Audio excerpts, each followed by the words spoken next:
Hey everyone, welcome back. In this video, I'll show you how to uninstall WizTree from your Windows computer step by step. Whether you're troubleshooting a problem, planning to reinstall the application, or simply no longer need it, removing WizTree is a quick and easy process. So let's get started. First, make sure WizTree is completely closed. If it's currently running, exit the application and check the system tray to ensure it's no longer active. You can also open Task Manager and end any WizTree processes that are still running in the background. Next, open the Settings app on your Windows computer and go to Apps, then Installed Apps or Apps and Features, depending on your version of Windows.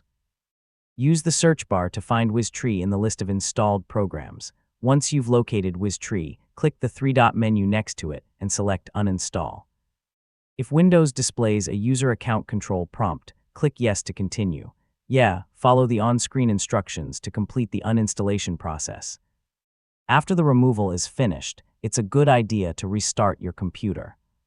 This helps ensure that any remaining background processes are cleared and the program has been completely removed from your system.